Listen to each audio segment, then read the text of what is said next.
Alrighty. Hopefully all of the slides pull in. I forgot to, when I uploaded them, I didn't tell them to upload to everything. So hopefully um,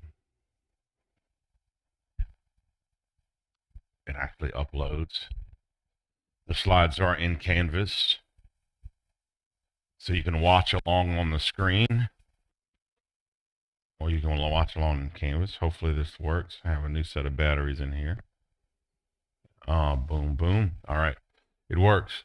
So, large language models. So, what we're doing today, or what you have done in Teachable Machine over the last 2 weeks, is how you build the basics of building large language models. Now, obviously, large language models are large. LLMs are large. That's the L in LLM. You're talking about hundreds of thousands of Q points, millions of Q points, tens of millions, potentially hundreds of millions of bits of data. Okay. So what we did was begin to understand a little bit of the framework with how it works. So I would definitely take notes. You will see this information again. You will need to know the difference between large language models, small language models. All right. All right. So large language models, small language models, what you got a chance to play with is Teachable Machine. Make sure you familiarize yourself a lot with Teachable Machine and how that works. It will be valuable to know that information. Okay.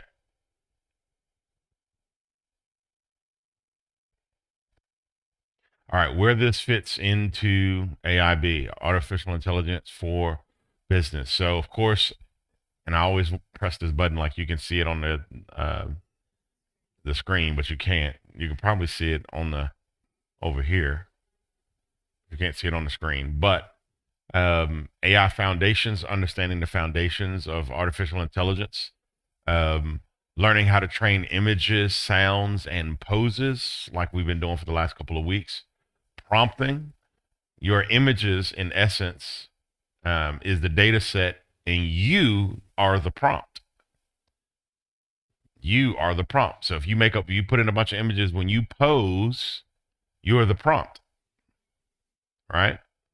So giving it a good prompt to get the correct response is very important, because it could have the right information, but if you don't put it in the correct prompt, you won't get the desired output. And of course, business use, marketing, docs, supportive apps.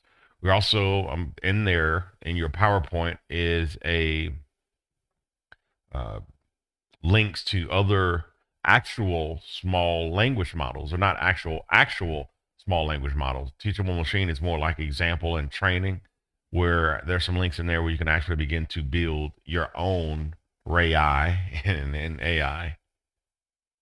Who knows? You might be replacing Anthropic soon, right? They're in trouble, right? All right. So what Teachable Machine already taught us? It taught us how to do some of this stuff, right? How do I make a prompt? How do I give it a picture, and the difference between just me and the dog, right? So what's the difference between me? What's the difference between me and the dog? Sound, identify a snap, identify a train, and then poses. Hey, I'm gonna make a pose, and you're gonna be able to identify what that pose is. I think my head's too big for this. Alrighty.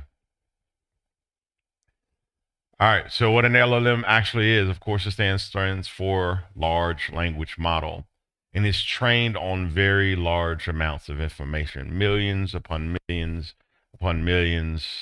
potentially hundreds of millions, potentially billions, potentially sectillions. I don't know if sectillions amounts of data, probably is amounts of data. That's why they're so large. There's companies that when they do AI and they're building their own AI, what they do is they just buy a lot of data from AI brokers. So there's companies that have billions and billions and billions of data points and data sets, and they just sell that information to companies that are trying to build their own language models, so they don't have to start from zero. Generates language by predicting likely next pieces of text, useful for writing, summarizing, explaining, coding. Q&A still depends on prompts, context, and human checking. Why does it need humans to check it? It can still be wrong. AI is not perfect. Pretty much, they say anything built by a human will be flawed. So anything built by a human will be flawed. So it still needs to be checked. And I'm so excited. Teachable Machine is kind of our crawl to our walk to our run when we actually start building on small language models, which is about the limitation of your personal laptops. You wouldn't be able to actually run a large language model for one. You wouldn't have the data set and you wouldn't have the power or the storage. But some small language models we can do. All right. So another thing that Teachable Machine is a little bit different from large language models. With Teachable Machine, you put in images, audio, or poses. You're outputting classes and category predictions. It's basically great for just understanding how AI begins to think and how it begins to work. Where your large language models are a bit different. Prompt documents, whole conversations, summaries, rewrite. Is just going to be a lot more involved and with a lot more capability. All right.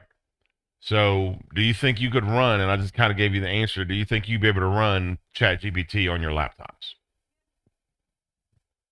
Not downloading an app and running the app, but actually, there's no servers in the world. Your laptop holds all of the data for ChatGPT.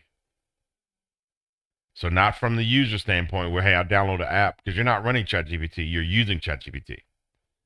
Right. So, if you download the ChatGPT app or you go to the ChatGPT website, right, or Anthropic's Claude or any of them, right, you're not actually hosting the data. You're not using NVIDIA chips and GPUs to power the millions and millions of inquiries that come in every hour.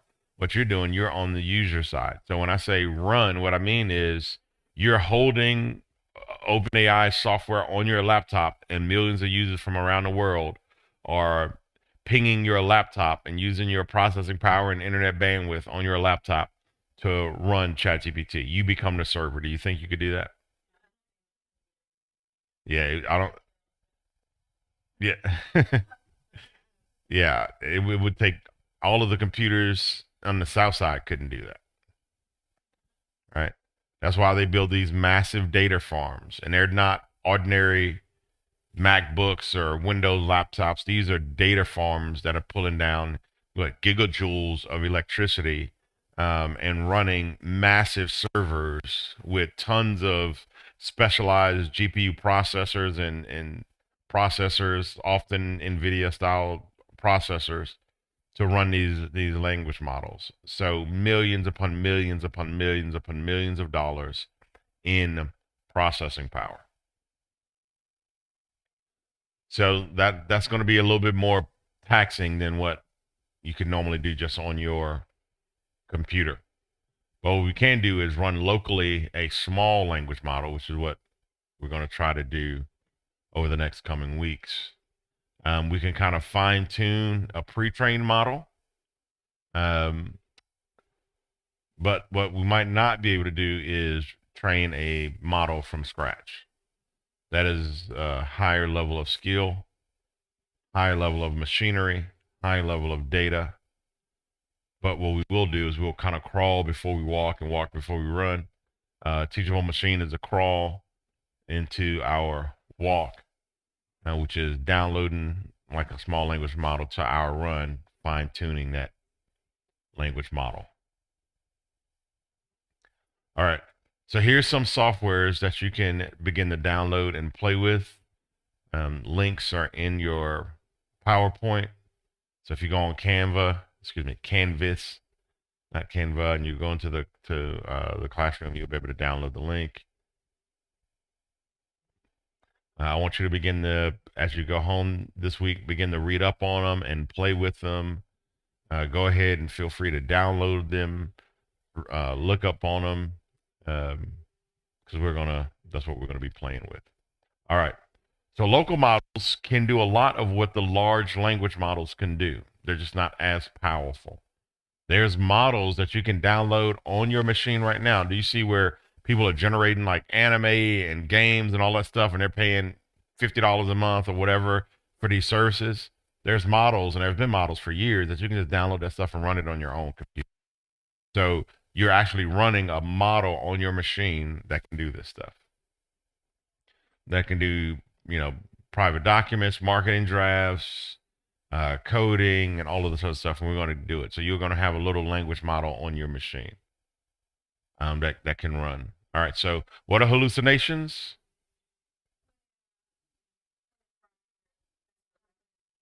Yeah, that's it. When it glitches, messes up confidently, it thinks it's right, and what'll happen is you'll think it's right.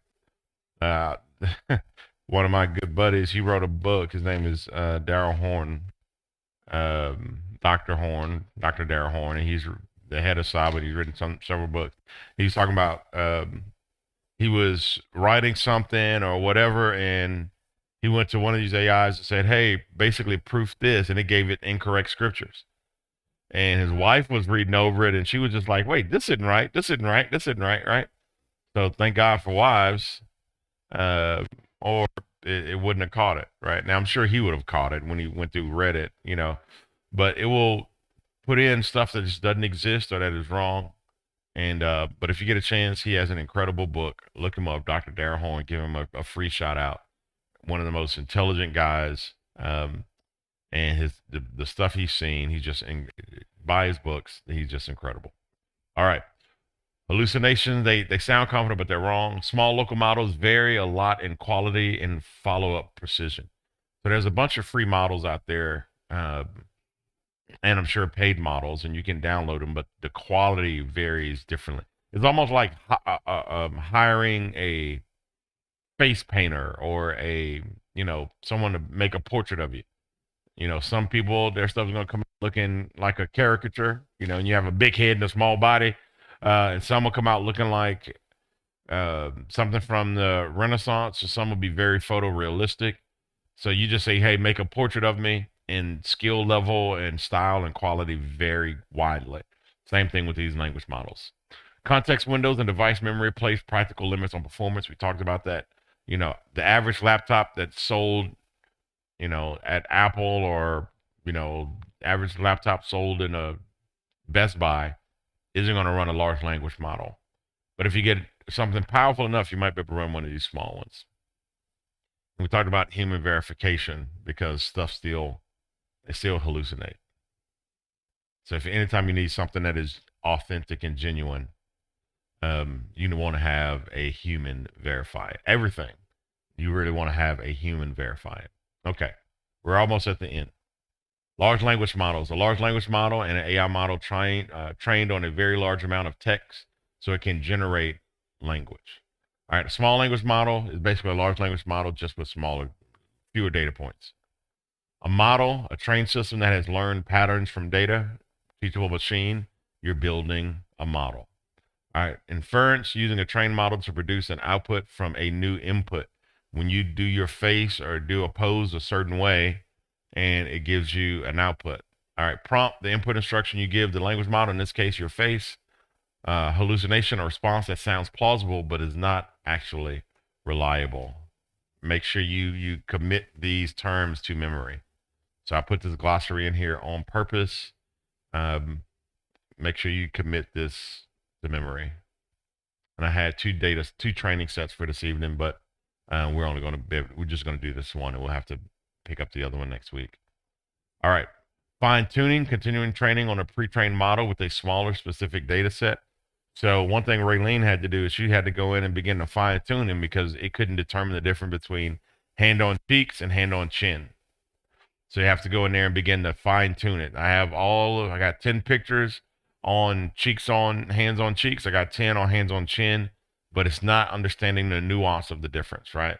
It's not understanding the difference between a wink with one eye and a blink with two eyes, right?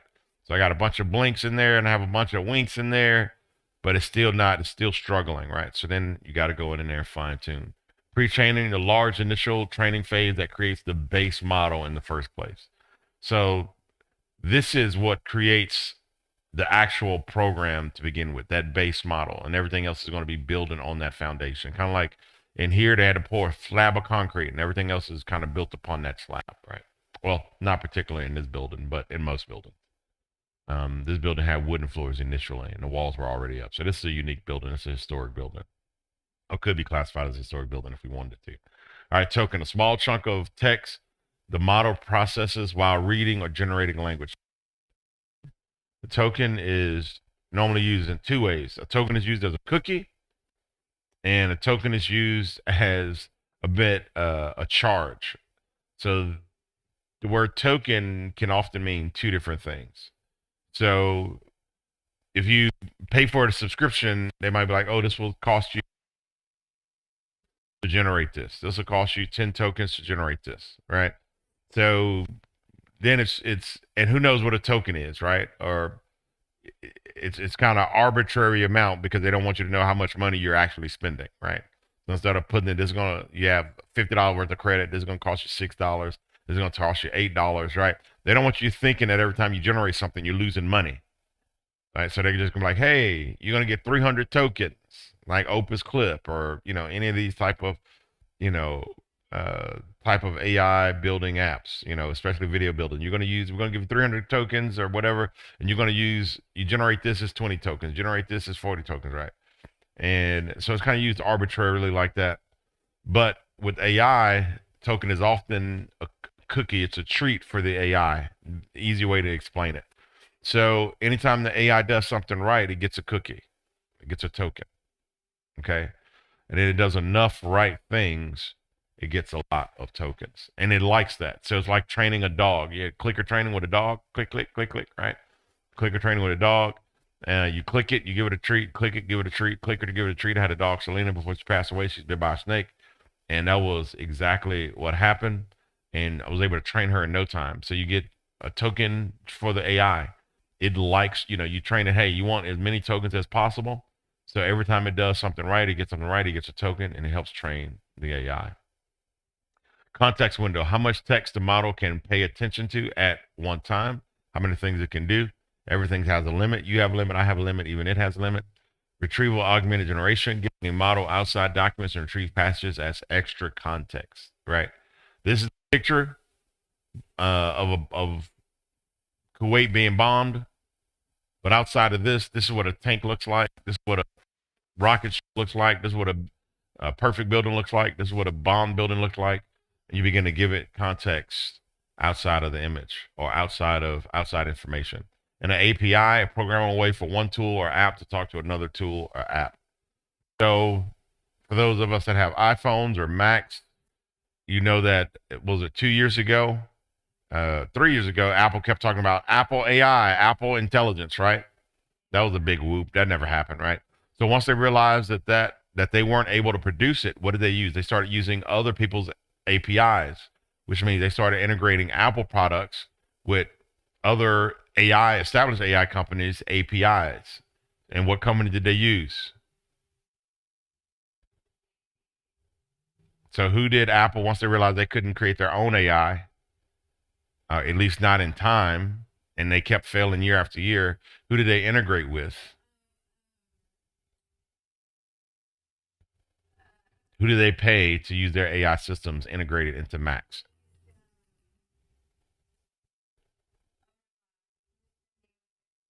You have an iPhone? So Siri's absolutely horrible. So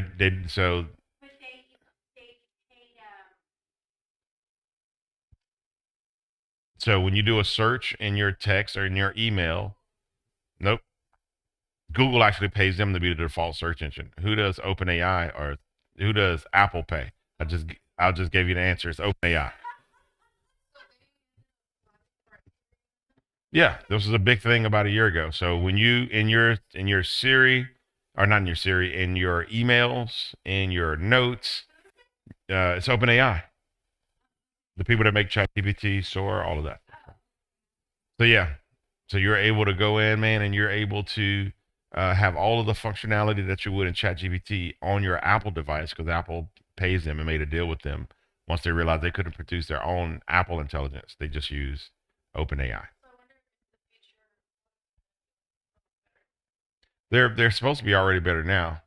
Um, well, yeah, well, it's the moment you up. you upgrade. So your Macs would have it on iOS. I know 26 has it, and the one before 26 I think also has it. And then the iOS would have it. So all the newest iPhones would have it. So I believe it's iPhone 15 and later would have it. Oh, yeah. So you're one away. You're one away. Yeah. So I think the 15 and later have it. Siri's still terrible. She's absolutely trash. No, no. Siri's terrible. No, no.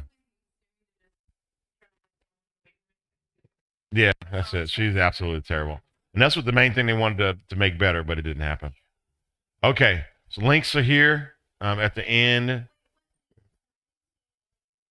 So if you open up the PowerPoint, you can see the links right here.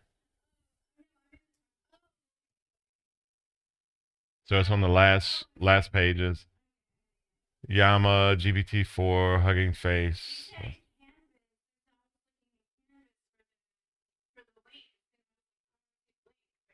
No, it's the PowerPoint. Yeah, it's in the PowerPoint. All right. Any questions?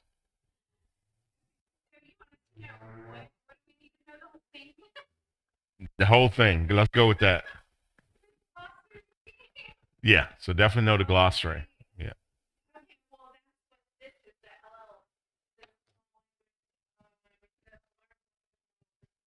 Yeah. So yeah, if you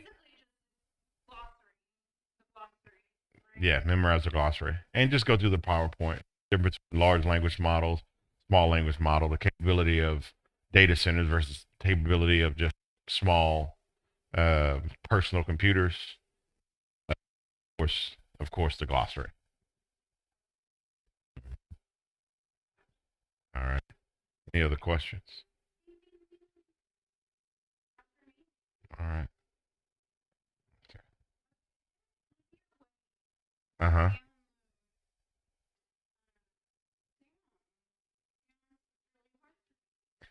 No, some people were just playing them on their phone and recording them. You just find any sound on YouTube, play it on your phone, and just record it to the machine.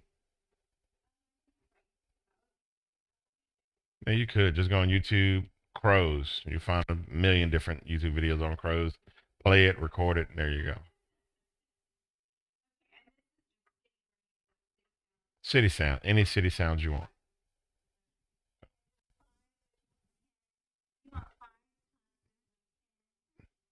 Yes, 5 classes with 10 on audio, 10 classes with 10 on video.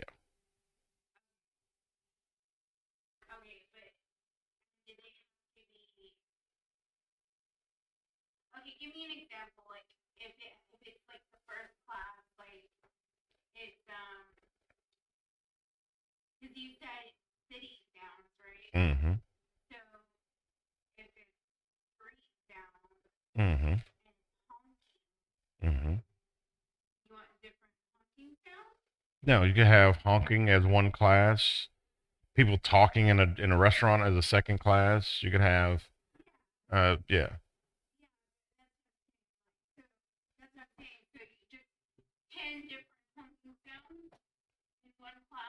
yeah. So whatever that class is, if the class is honking, everything in that class should be honking. If the class is talking, everything in that class should be talking.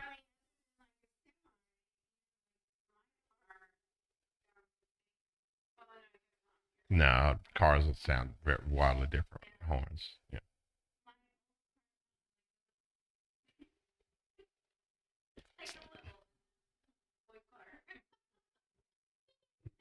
There you go. So you can have that. If you look up horns, just people honking, you'll hear many different types of truck horns don't sound like different truck horns sound different.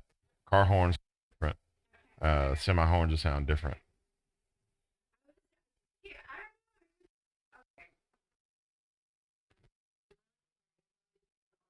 Mhm. All right. Did that answer your question?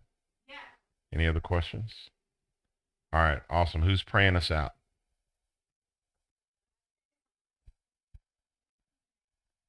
All right.